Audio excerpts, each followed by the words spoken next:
Hello everyone, you are watching this video our YouTube channel Spoken Research. Dear student, today I am going to teach you 7th class and the name of the class is daily routine. First of all, we understand what is a daily routine. Okay, so daily routine is a whatever we do till morning to evening, that all comes into the daily routine. Okay, सुबह से लेकर शाम तक हम जो भी कार्य करते हैं वो सब आपका क्या रहता है, वो आपका डेली रूटीन रहता है. ठीक है, सुबह से लेकर हम शाम तक कौन कौन सी एक्टिविटी करते हैं, कौन कौन सी क्रिया करते हैं, उनको हम आज पढ़ने वाले हैं. और डेली रूटीन क्या होता है, उसके जो फॉर्मूले होते हैं वो किस प्रकार से वर्क करते हैं, उसके बारे में नज़र डालेंगे. ठीक है, उसके बारे में पूरा देखेंगे. तो आपका ध्यान पूरा अटेंशन पूरा बोर्ड पर होना चाहिए. ओके, तो विदाउट टाइम वेस्ट किए let's see on the board. ठीक है, so now student you can see on the board I have already written on the board.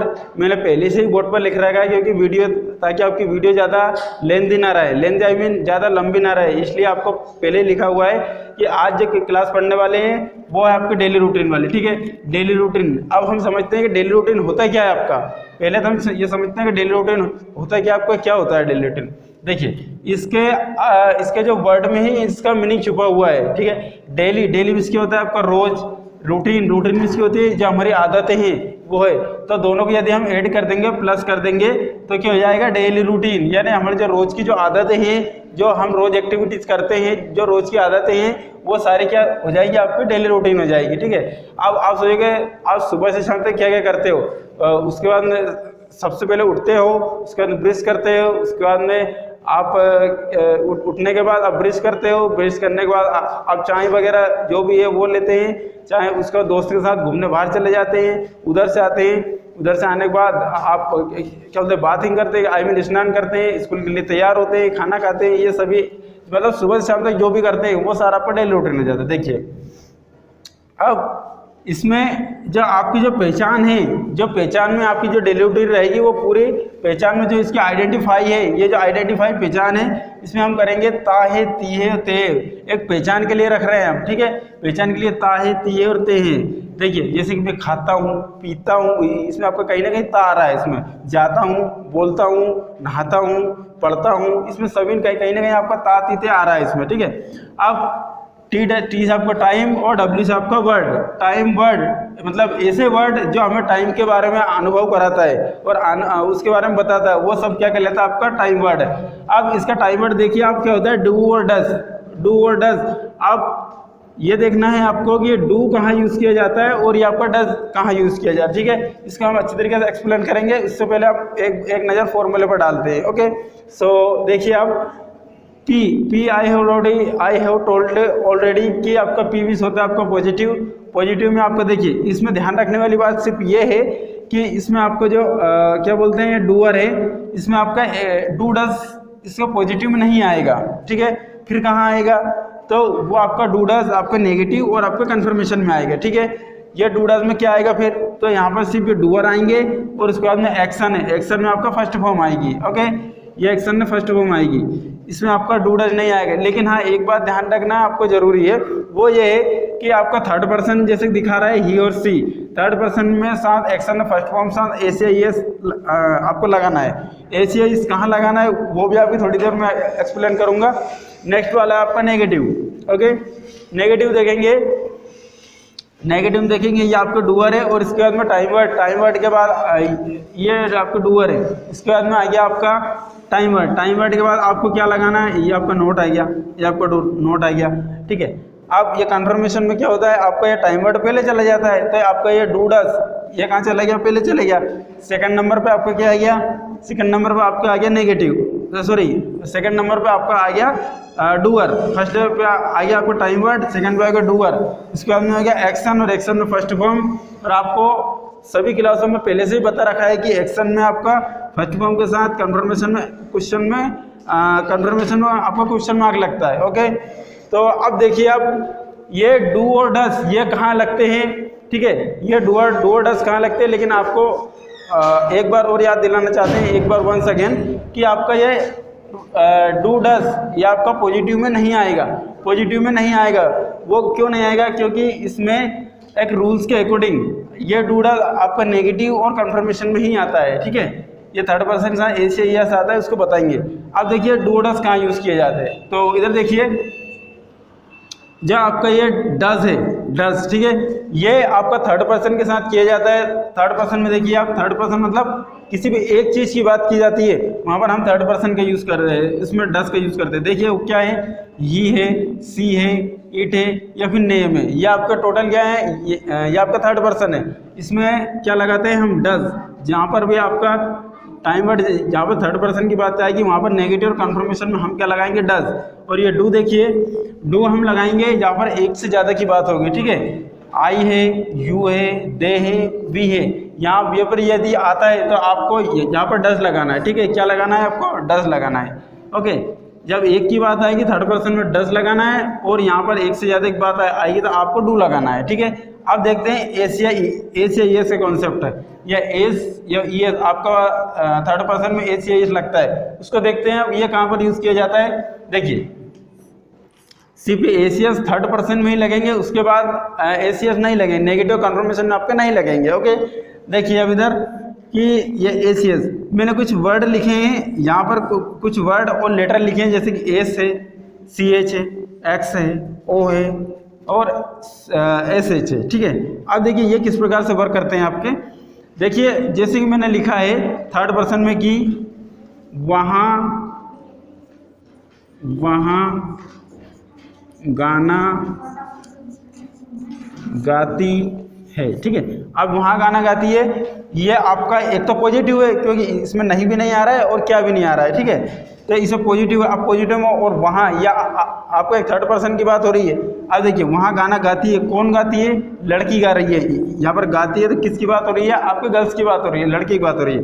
तो गाती है मतलब ये हमने पहले पढ़ा है कि बॉयज़ के लिए ही लगाएंगे और गर्ल्स के लिए सी लगाएंगे, ठीक है। तो यहाँ पर कौन गा रही है, लड़की, तो क्या लगाएंगे हम, सी लगा देंगे। अब इसमें डू और डज नहीं आएगा, ये आपका पॉजिटिव का फॉर्मूला है। इसमें आप देखिए कि आपका डू और डज इसमें नहीं आएगा, ठीक है। तो अब इसमें हम डू डज ना लगाते हुए क्या लगाएंगे, डायरेक्ट एक्शन लगाएंगे। यहाँ पर डू डज ना लगाते हुए डायरेक्ट एक्शन मतलब फर्स्ट फॉर्म लगाएंगे। अब यहाँ पर थर्ड पर्सन की बात हो रही है, ऐसे ये देखिए ही वहाँ गाना गाती है, डूअर गाना गाने का काम कौन कर रही है, वहाँ, तो वहाँ क्यों ना सी, ही, सॉरी हाँ सी। अब डायरेक्ट एक्शन, वहाँ अब एक्शन क्या कर रही है, वो गाने का काम कर रही है, क्या हो जाएगा, सिंग।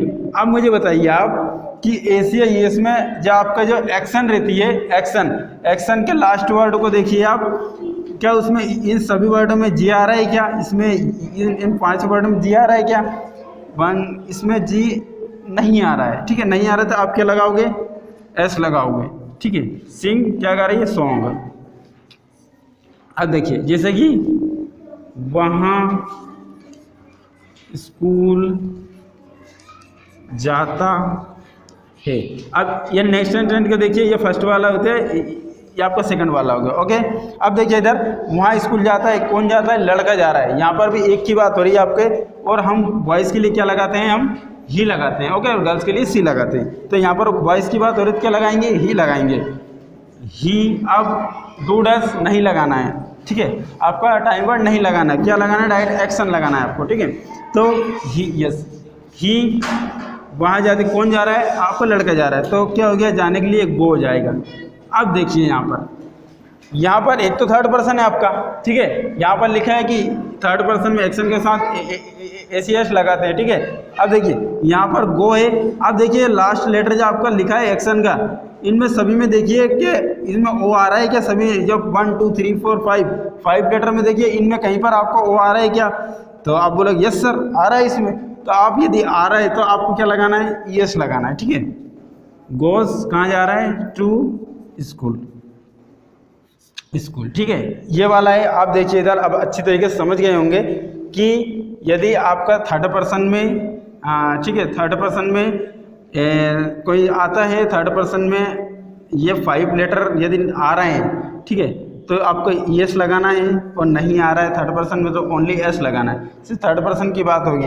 नेक्स्ट सेंटेंस देखते हैं, हम नेक्स्ट सेंटेंस की बात देखते हैं। नेक्स्ट सेंटेंस, इसको थोड़ी देर के लिए इसको रफ कर देते हैं, ठीक है,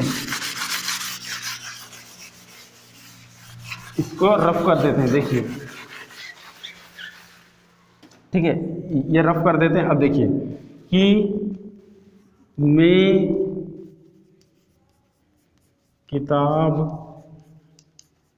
पढ़ता हूँ। अब देखिए मैं किताब पढ़ता हूँ, किताब पढ़ने का काम कौन कर रहा है, मैं कर रहा हूँ, ठीक है। ये आपको आई, मैं के लिए आई लगा देंगे। अब देखिए डू डस नहीं लगाना है, क्या लगाना है, एक्शन।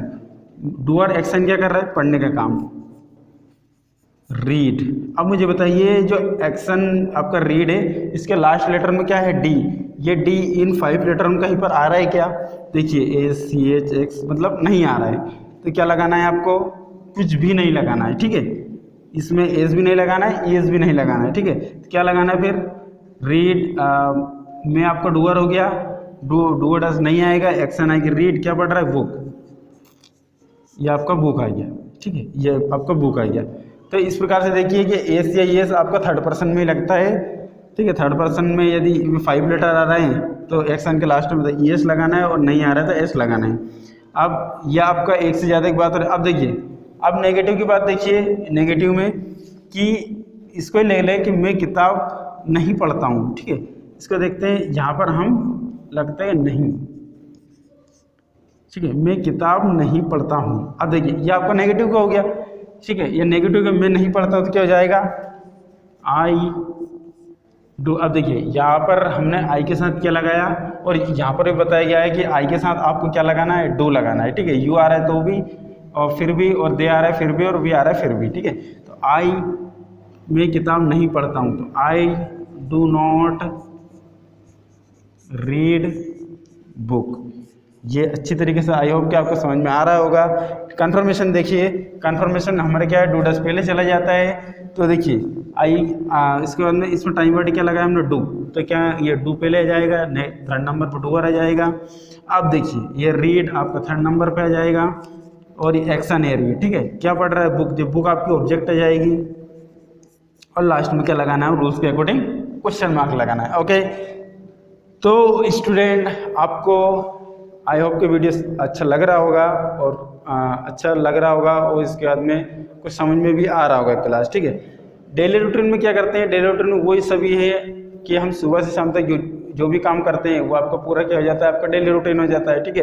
एक बार और बता चुका हूँ कि I have already told you कि whatever we do till morning to evening that all comes into the daily routine, ठीक है। सुबह से शाम तक हम जो भी काम करते हैं वो पूरा क्या जाता है, आपका डेली रूटीन हो जाता है, ठीक है। अब देखिए आप क्या करते हैं, इस पर डेली रूटीन के आप इंग्लिश में भी बनाओगे आप डेली रूटीन, ठीक है। क्या करते हैं, first of all I get up early in the morning at 7 o'clock, then I brush my teeth and go walk with my friend and return to home, bath and get ready for school। ये इस प्रकार से आपकी क्या है कि आपको daily routine बनाना है, और डेली रूटीन आपको क्या है, इंग्लिश में इनको बोलना है, बोलने की प्रैक्टिस करना है, ठीक है। जब तक आप प्रैक्टिस नहीं करोगे वहाँ तक नहीं बोल। देखिए स्पोकन का एक सबसे अच्छा मेथड ये है कि the more you practice the more you learn, ठीक है। पहले बता चुका हूँ, जितना ज़्यादा प्रैक्टिस करोगे उतना ज़्यादा आप सीखोगे, ठीक है। ये प्रैक्टिस नहीं करोगे तो स्पोकन व्यर्थ है, एक यूजलेस है, ठीक है। उसके स्पोकन के लिए सबसे स्पोकन मांगती है आपकी प्रैक्टिस। जब तक आप कितनी क्लास पढ़ लोगे कोई मायने नहीं रखेगा, मायने ये रखेगा कि आपने कितना पढ़ा है, आपने पढ़ा है वो प्रैक्टिस किया कि नहीं किया है, ठीक है। तो आपको प्रैक्टिस पर फोकस करना है। इधर देखिए आप, तो आई होप कि आपको क्लास बिल्कुल अच्छी तरीके से समझ में आ गई है। अब ये बताना है कि इसमें आपकी पहचान में आइडेंटिफाई ताते रखना है, तायत ये टाइम वर्ड में डू डस आ जाएगा, एक्शन में डू डस, इसको पॉजिटिव में डू डस नहीं लगाना है ना, एक्शन लगाना है। थर्ड पर्सन में एस या एस लगाना है, और एस एस कहाँ लगाना है कि एक्शन के लास्ट में 5 वर्ड आ रहा है तो एस लगाना है, नहीं आ रहा तो एस लगाना है। एक सी बात जब भी होगी आपकी तो डस लगाएंगे, और एक से ज़्यादा की बात होगी डू लगाएंगे। टाइम कन्फर्मेशन में टाइम वर्ड पहले चला जाता है, नेगेटिव टाइम वर्ड के बाद नोट आ जाता है, ठीक है। तो आई होप कि आपको वीडियो बिल्कुल समझ में आ रही होगी, और यदि देखिए वीडियो यदि समझ में आती है तो आप वीडियो को देखें, लाइक करें, अपने फ्रेंड सर्कल में शेयर करें, ताकि उनको भी इसका एडवांटेज यानी लाभ मिल सके, ठीक है। और अपने जो फ्रेंड हैं, स्कूल फ्रेंड हैं, उनके ग्रुप में डालें, ताकि उनको पता चले कि स्पोकन होती क्या है, ठीक है। स्पोकन में देखिए स्पोकन एकमात्र इसी नहीं कि आपको सिर्फ पढ़ा दिया, और स्पोकन हो तो प्रैक्टिस करना, आपको बोलना है the more you practice the more you learn. I have already told you this is simple concept of spoken, ठीक है। तो बस इतना ही है। नेक्स्ट क्लास में मिलते हैं, तब तक के लिए जय हिंद।